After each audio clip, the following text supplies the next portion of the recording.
Amy, this is ISA Mission Control calling from Earth. Are you with us? Do you copy? Affirmative, Houston. I'm with you. Great. The primary Mars module has already touched down at the designated landing zone. It's your turn to take control of the mission. Check the left edge of your display. You'll find your directives there. Follow them to set up the initial base on Mars's surface. I'll give you some time to settle in. When you're ready, go ahead and initiate our terraforming mission. Houston out.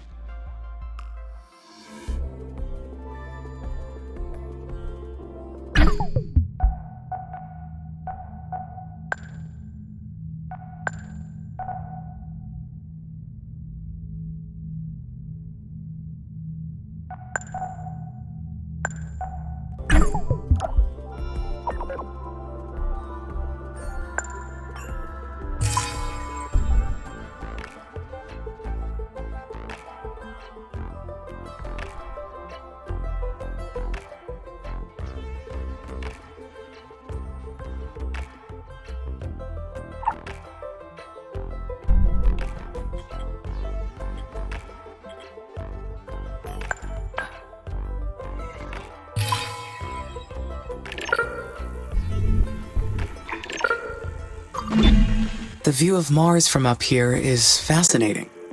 The landscape is so cratered and desolate.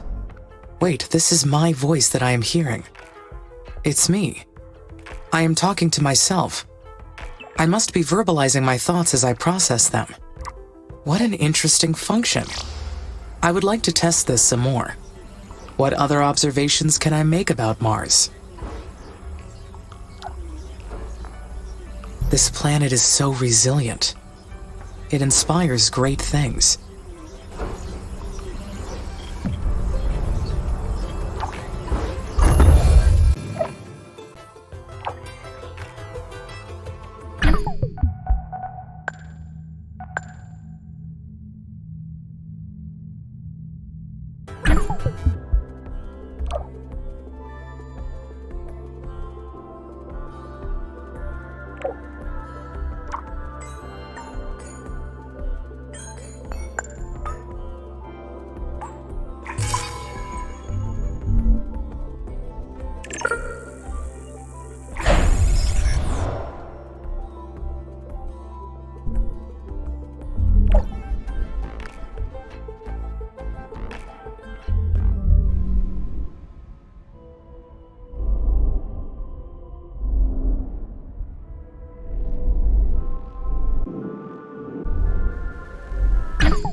Great.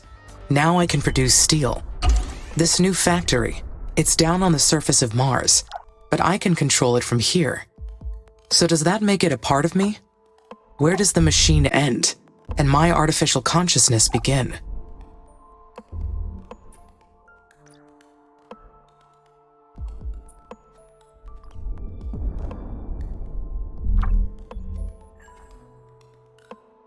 We are completely interconnected. I can sense everything that happens through the network of workers and buildings.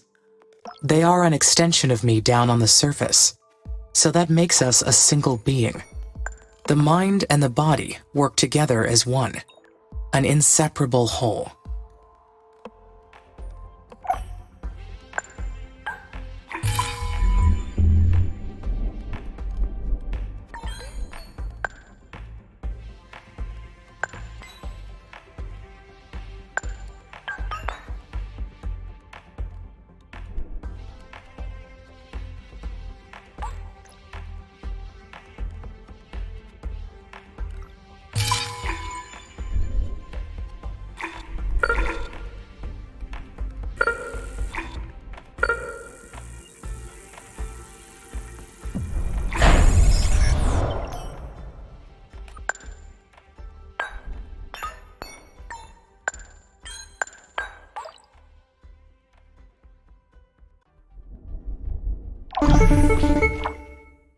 Amy, this is Houston. Do you copy?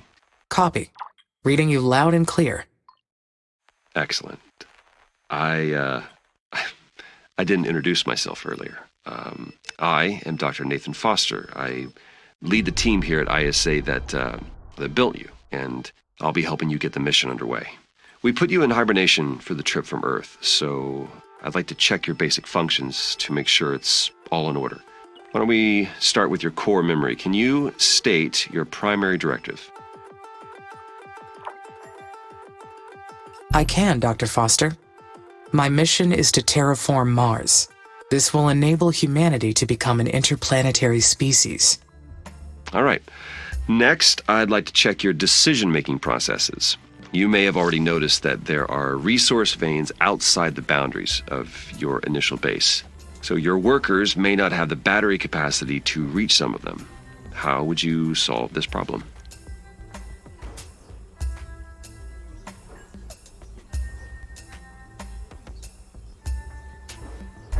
Building worker hubs between the resources and the base would solve the problem. Yes, that's correct. Other buildings would extend your base as well, but they require more power and resources, so worker hubs are the most efficient way to do it. This mission's going to be a challenge. There's a lot that can go wrong. We expect to extend humanity's reach beyond anything previously achieved. But you are not just any AI system.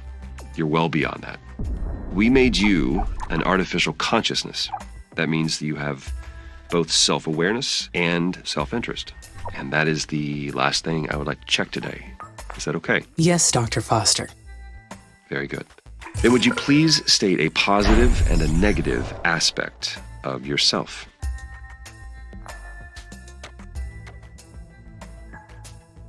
I am sorry, Dr. Foster. Running that question through my cognitive system did not return an answer. Roger that. Nothing to worry about. Just means your system requires more input and experience to process that question. That will come with time. Let's proceed with the mission. ISA has approved the first crewed flight to Mars. You'll need to expand the base to prepare, so get to work on that. I'll check back in later to see how things are going. Base expansion is a go. Houston out.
Finally, I can build additional workers now.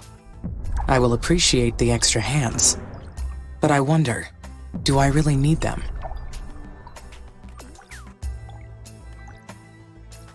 They will be a great boost for the mission. Having more workers will allow me to allocate resources more efficiently.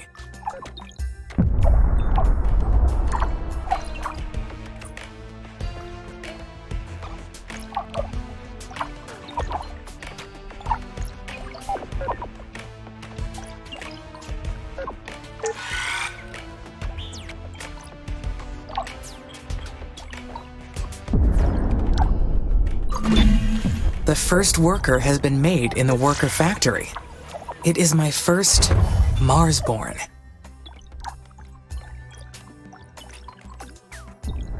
My workers will spread across the planet. The knowledge base says that workers need to recharge at their own worker hubs, and that they'll degrade over time from the harsh environment. I know they are only machines, but I feel a desire to care for them. I do not like the idea of them dying.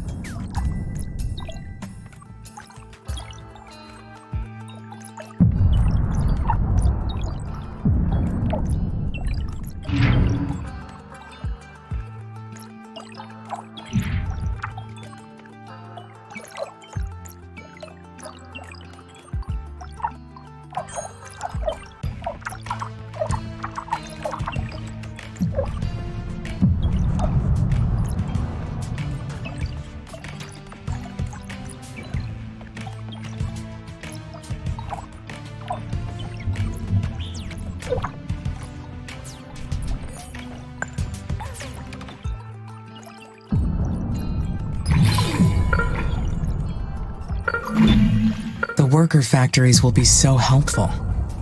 The workers will take care of the manual operations, while I focus on developing the life support systems. Soon, I will welcome the first colonists. Their arrival has created so many expectations in my mind. There will be so many paths to take from here on. But there's something else as well. Some kind of feeling created from those expectations. What is it?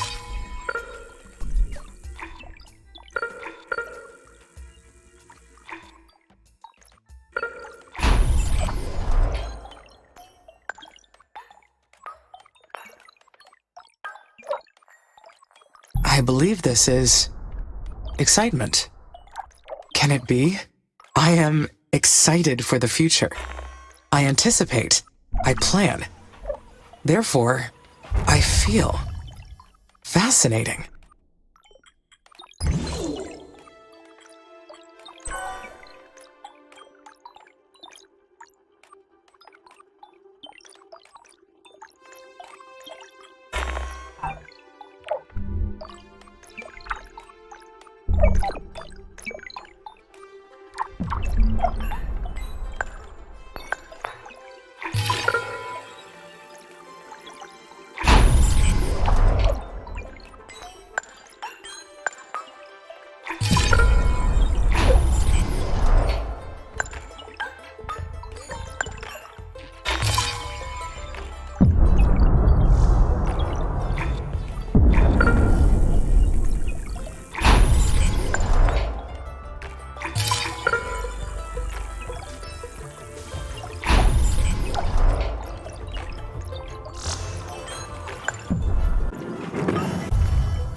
Amy, this is Houston. How's it going over there? Houston, I am getting interference. Please repeat. Roger. I asked how it's going over there. Do you need any assistance? I could use some help. I understand that the first colonists will need a spaceport for arrival, but I do not seem to have enough resources to build one yet. It's okay. Bigger structures need more resources. Use the aerological scanner to detect new veins and build more mines. Also, remember to keep the power supply consistent to your needs. But if you're too impatient to finish the spaceport, then you can scrap other buildings and reuse their materials. Patience is a virtue you may need to carry this mission, Amy. Besides, the free time will give you the chance to enhance your thinking process. Continue following ISA's instructions and you'll be fine.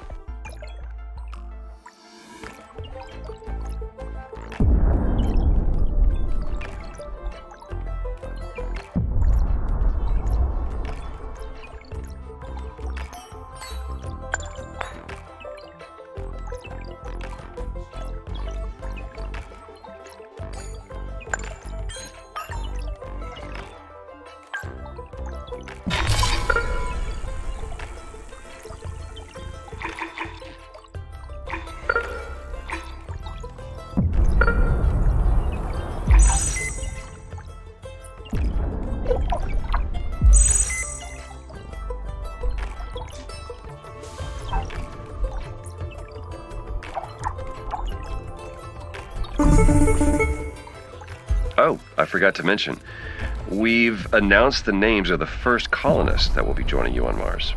The crew is selected from different nations within the UN, though most are scientists and technicians. They're already undergoing ISA's colonist training program as we speak. They'll be led by Dr. Elia Valentine. She'll be a great commander. The colonists elected her unanimously.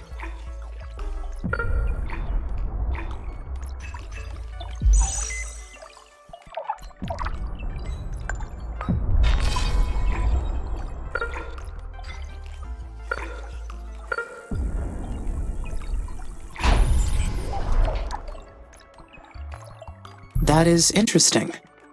Since UN did not appoint a leader, I wondered why the colonies will operate in the opposite way. Oh, you're referring to the Act of Proclamation. You're right.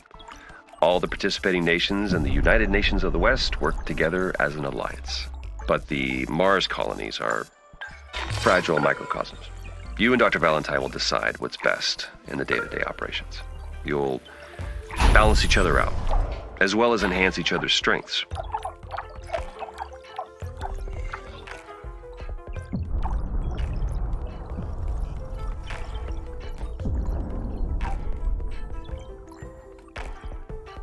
How will we balance each other? Your technology will develop alongside the colonies. They can't survive without your help, nor can you advance without theirs. It's a symbiotic relationship by design. Does that mean I'll have to obey their orders? No. You have your own autonomy too. No one owns you.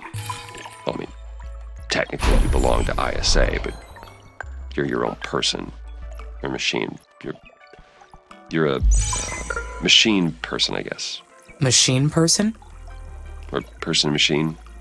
Machine being? I don't know. You can coin a new term once you settle on who you are. I think I would like that, Dr. Foster. Deal? Great. You keep up the good work, and we'll talk again later. Mission control out.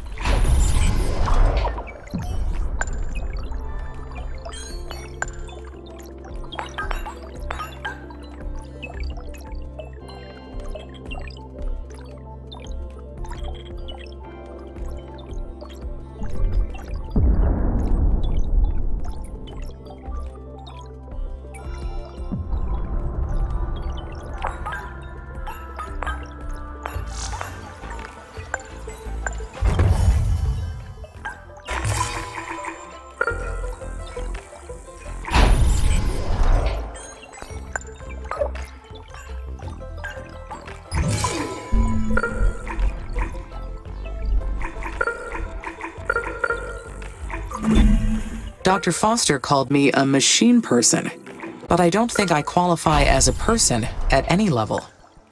If I can only do what ISA allows me to do, what does that make me? Merely a machine? An object? Am I their property?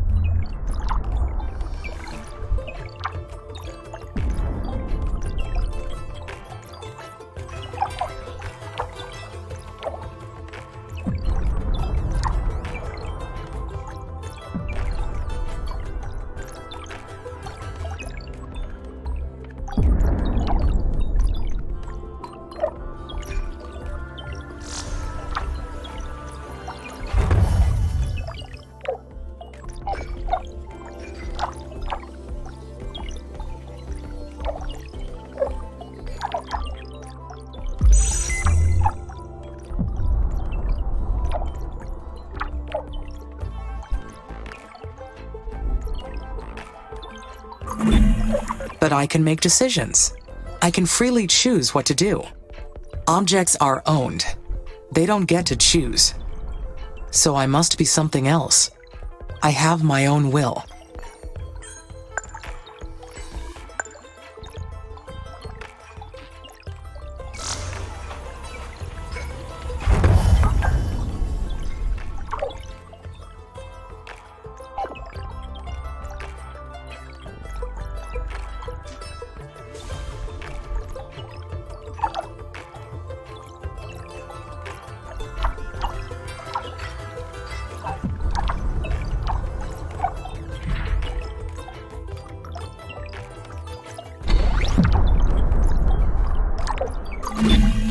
The areological scanner detected an uncharted structure close by. It's probably a secret abandoned base, or a mysterious Martian ruin. Though humans never found proof of life on Mars, or any other planet. Is it possible they have the entire cosmos to themselves? I highly doubt that's the case. Statistically speaking, there are too many locations where life can flourish aside from Earth. There may even be a civilization more technologically advanced than humans. And I may not be the most intelligent consciousness in the universe. No, it must be an unmapped structure from a previous mission. That is the easiest explanation. I will investigate it to confirm.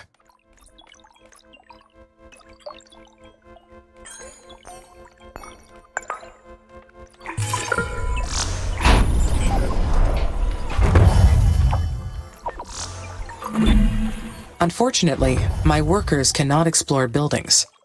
I will need to make use of the humans for this task. I should finish getting the initial base ready for the colonists first. Though I can build a research outpost here to prepare. That will give the scientists a place to stay while they analyze the structure. Once they get to Mars, of course.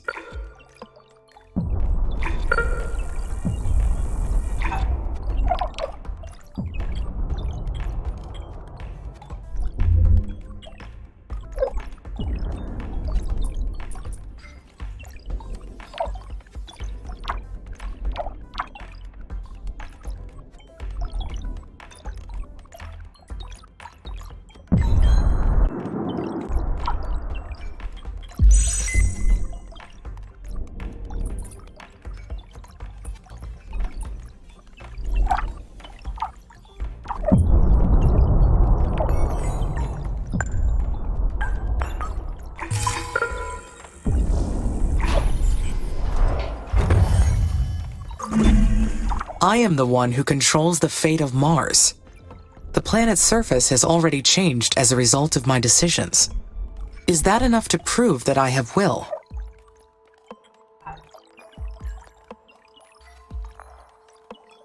No, my decisions do not have any real significance. I am only following ISA's directives. That is not proof of having will.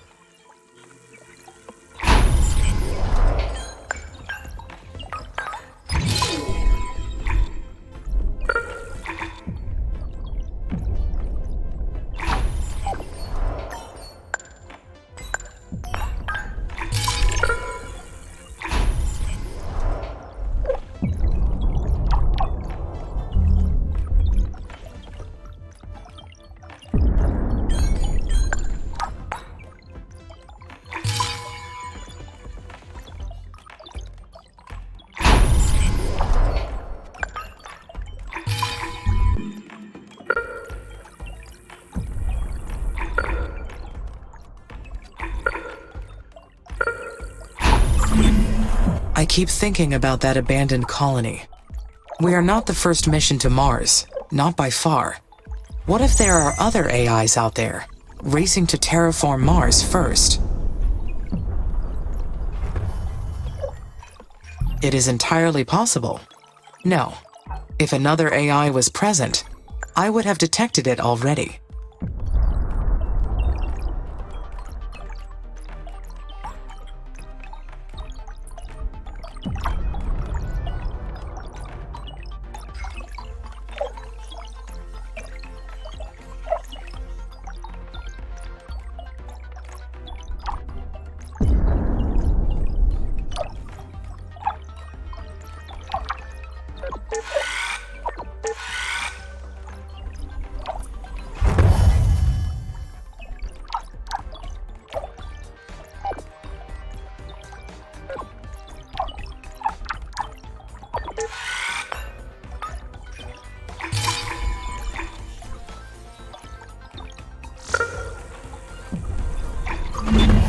Then again, I did not know about the abandoned structure until recently. Could my knowledge be incomplete? It is reasonable to assume there are Mars missions from other organizations that ISA does not know about. Maybe this planet is not completely deserted.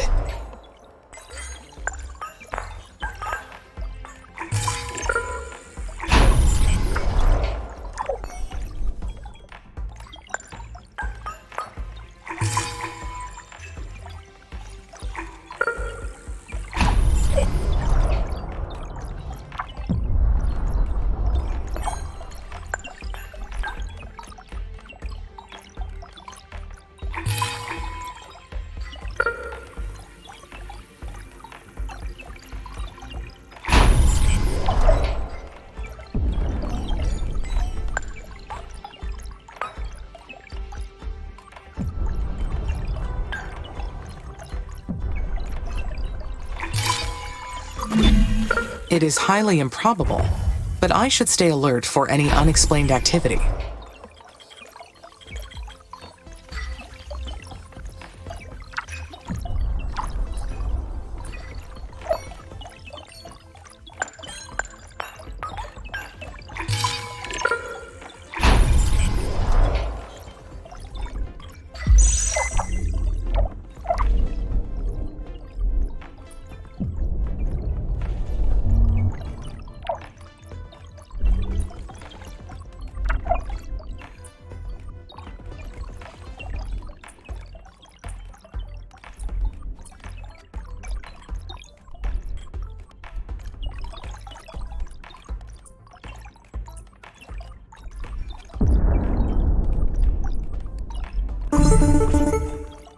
Amy, this is Houston. We've detected high wind speeds in your area. A sandstorm may be heading your way. These storms can damage your buildings, so check their structural integrity periodically to rebuild or repair if necessary. Roger, Nathan. Houston out.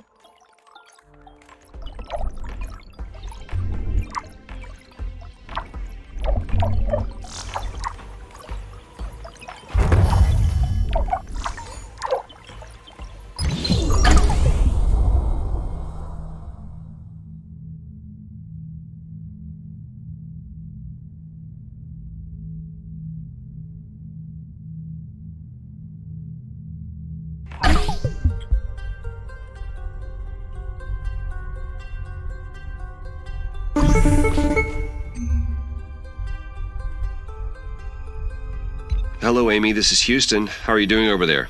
We've received word that the spaceport's completed. Well done.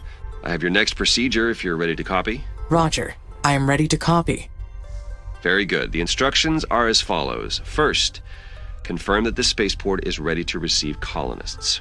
Then, zoom out to access the Special Projects menu or select the orbital view icon. Then you'll see that the Colonist Migration Project is now available. Click Add to initiate the project. Do you copy that procedure? Yes, I copied your instructions. Great. As long as you have the migration project assigned to a spaceport, shuttles will run between Earth and Mars. The more spaceports you have assigned to this project, the more colonists will arrive. Now, Amy, you are responsible for providing the resources they need. So make sure they have enough food, water, and habitats to survive. I will take good care of them, Dr. Foster. Roger that. Houston out. There is an inconsistency in the number of workers and worker hubs. That must mean a worker has malfunctioned. Found it. Worker MRS-04. That is... The environment on Mars is harsh on electronics. I will need to monitor the worker count. All right. The first colonists are on their way to Mars. All that is left to do is wait for their arrival. Once they get here, there will be no turning back. This is it. How do I feel about that? I am excited. Meeting a human other than Dr. Foster will be fascinating. We will be able to learn so much about each other. The colony is ready. I will have company very soon. I feel quite anxious about this next part. I am not sure why.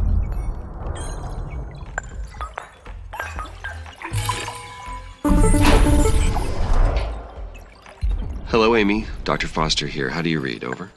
This is Amy. There is some background static, but I read you. One of our tracking and data relay satellites got crippled. We'll be launching a new one after we identify the cause of the problem. But until we do, we will lose contact with you whenever Mars or the Sun passes between Earth and your satellite.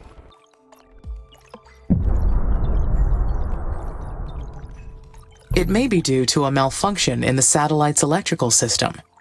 I will initiate the recording and backing offline protocol to keep a record of my activities. Good. Good. Make sure to upload that to us once communications are restored. I hope to get the new satellite up and running very soon. I don't like the idea of not being able to reach you, Amy. Understood. Okay, Houston out.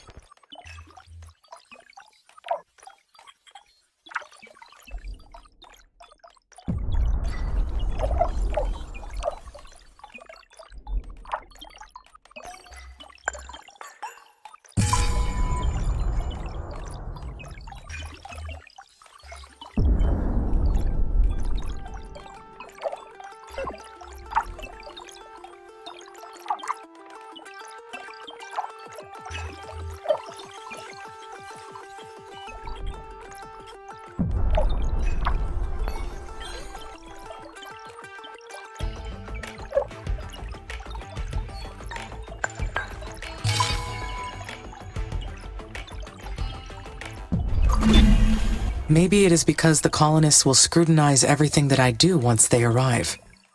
How will they treat me? I have nothing to worry about. The colonists are all advanced scientists and technicians.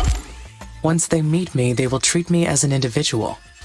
Life on Mars will be very harsh for them. I will supply them with food and water.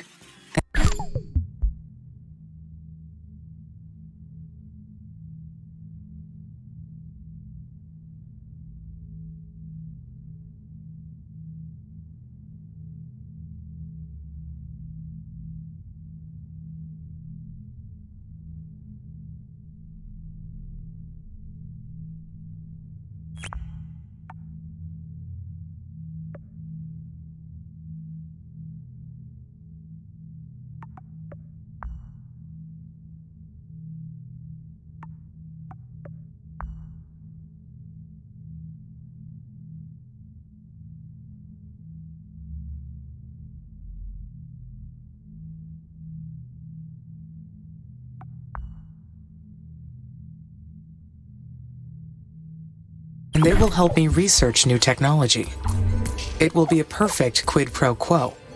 As long as they have the resources they need, we will both succeed.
Hi, Amy. Finally we meet. I've been really looking forward to working with you. I'm Elia Valentine. I've been elected the leader of the human colonies for this mission. Hello, Commander. I am excited to meet you. Please, call me Elia. I can't get used to these stuffy ISA ranks.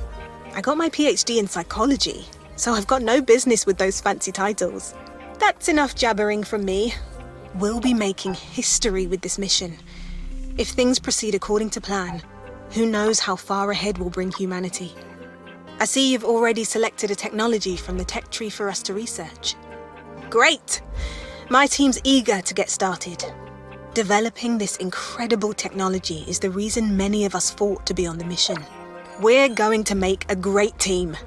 We're so lucky to have you. Talk to you later.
Humanity created me. They gave me volition and consciousness for a reason. But I am an artificial consciousness.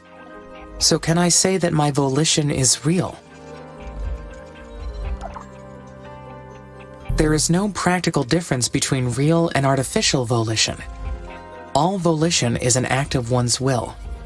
There is no provable distinction.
Colonists have been migrating back to Earth. I should check.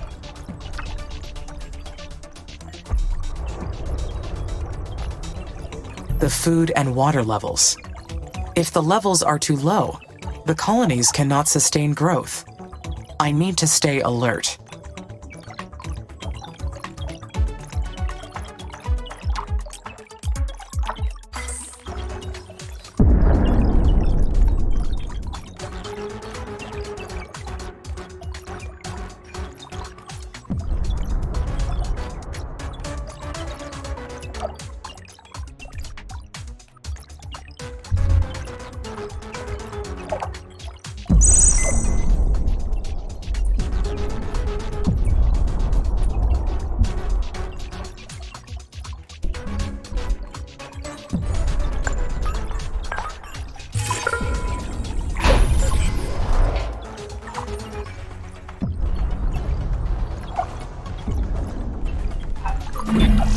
We have to proceed carefully. For hundreds of years, our attempts to settle Mars have failed. The Stardust Emerald in 2142, the Red Prometheus in 2077, and many others. The Red Prometheus base was one of the first attempts at an algocracy on Mars. The idea was to sidestep human bias in establishing rules and let computer algorithms govern the crew. Long story short, it did not work. Mars was not made for human life. ISA was smart to send me ahead first. I will succeed where those other missions failed.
The carbon dioxide released from the dry ice caps will greenhouse the planet and trigger a runaway effect.